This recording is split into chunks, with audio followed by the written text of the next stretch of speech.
Breaking news, the University of Oregon and the University of Washington have officially left the Pac-12. Division I college football is completely changing, and the domino effect is in full swing. The University of Oregon jumped ship Friday. So did Washington. For those counting, that leaves just 4 schools left in the Pac-12. Stanford and the University of California, Berkeley are headed to the Atlantic Coast Conference, leaving Oregon State University as one of 2 teams left in the Pac-12. State leadership say students are top of mind as they try to plot the future of Beaver Athletics. 2 priorities: wanting to compete at the highest level possible and competing within the region. Oregon State and Washington State are not in a great position when it comes to staying at the Power 5 level long term. They have seen Oregon, UCLA, USC, and Washington bolt for the Big Ten, Cal and Stanford bolt for the ACC, Arizona, Arizona State, Colorado, and Utah leave for the Big 12. But what if I told you they were in the best short-term position for making the college football playoffs due to an NCAA loophole? You won't want to miss this one. But before we get into this, if you enjoy college football content like this, make sure to leave a like and subscribe. I am planning to release multiple videos a week this season. Also, let me know what you think will happen to Oregon State and Washington State in the comment section below. Due to my insane full-time work schedule and wanting to take the holidays off to spend time with my family, I'm actually recording and editing this video at the end of October. So when it comes out, it might be irrelevant if the NCAA changes some rules. But since when has the NCAA ever been proactive? And I've been thinking about this thought experiment all season long. So I'm going to make this video anyways. So under the NCAA bylaws, to be considered a Division I conference, you need a minimum of 8 teams, which as of now the Pac-12 does not after this season. It only has 2. But under that same rule, a conference has 2 years from when they drop under 8 teams to get back up to 8 teams. So, technically, where things stand now, the Pac-12 can remain a conference until the 2026 season. Do you want to know what starts next season? The 12-team college football playoffs. Do you want to know how you qualify for the 12-team playoffs automatically? Being one of the 6th highest ranked conference champions at the FBS level. Do I have your attention yet? And do you see where I'm going with this? As things stand now, when Washington State plays Oregon State the next 2 years, it is basically going to be for the conference championship and possibly a spot in the college football playoffs. The winner of that singular game could automatically make it to the college football playoffs if they are one of the 6 highest ranked conference champions. Talk about a 1000 IQ play and the easiest path to the college football playoffs.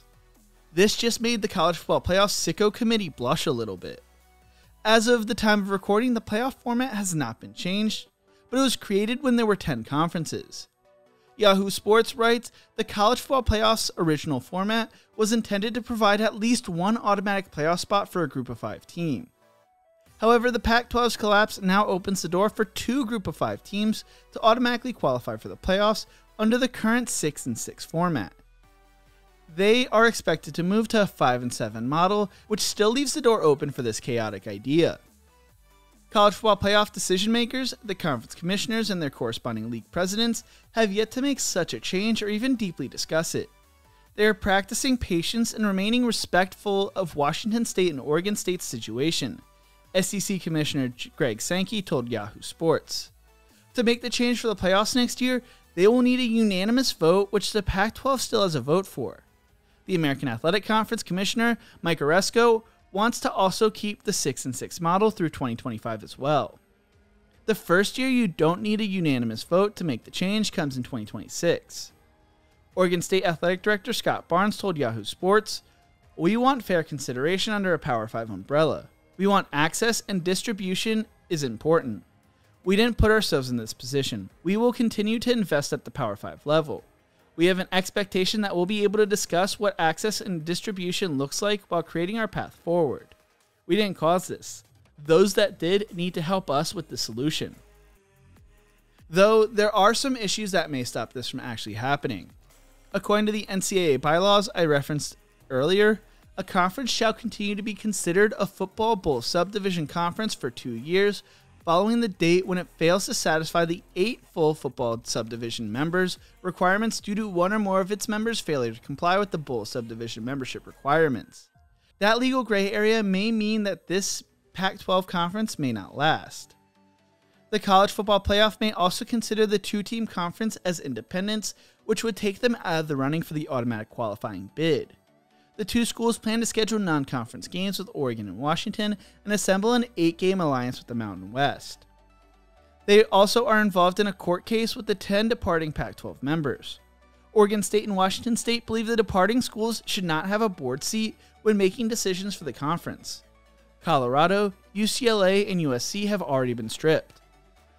Oregon State and Washington State said in a statement, "Today, Oregon State and Washington State asked the court to confirm the departing schools lost their board seats following their notice of withdrawal from the conference.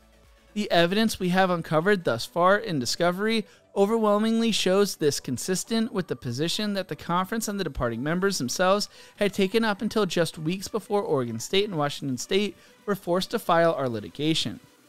The Pac-2 schools fear, for good reason, that the departing members will vote to take action that could be detrimental for the conference. They believe you should lose your vote as soon as you announce that you are departing." During discovery, it was revealed that UCLA and USC announced they were leaving for the Big Ten. The Pac-12 wrote them to say, in part, that it would have been a direct conflict and contrary to the best interest of the Pac-12 membership as a whole to allow USC and UCLA to participate in the board discussions, according to the filing. If the conference is dissolved, it could change how certain revenues are shared. It would definitely eliminate the possibility of automatically qualifying for the college football playoffs and leave the Pac-2 schools in a dangerous spot as independents. Whatever happens won't just affect the school's athletic departments, it will also affect the schools as a whole and the local economies as well. Those same local economies have already been crushed by 2020. So where do these schools go next? The Big Ten, SEC, and Big 12 are all not interested. The ACC looks to be done expanding as well, but the door may still be open down the road if they want to help with travel for the new West Coast schools. There are talks about creating a relegation and promotion conference model with the Mountain West, or they could look to bring in schools from the Big Sky. Check out my video on the history of that conference in the description below, as a last-ditch effort. To be honest, I don't know what is going to happen to these schools, nor do I know if this thought experiment pitched at the beginning of this video is even possible. I just wanted to create a video to provide some positivity to the remaining Pac-2 fan bases because it's heartbreaking to see what is happening to them. What do you think? Where does the Pac-2 go from here, and should they qualify automatically for the college football playoffs next year? Let me know in the comment section below. If you enjoyed this video, make sure to check out one of my other videos YouTube thinks you will love right here. Don't forget to leave a like and to subscribe for more college football content. Thank you so much for watching, and as always, remember to embrace the grind.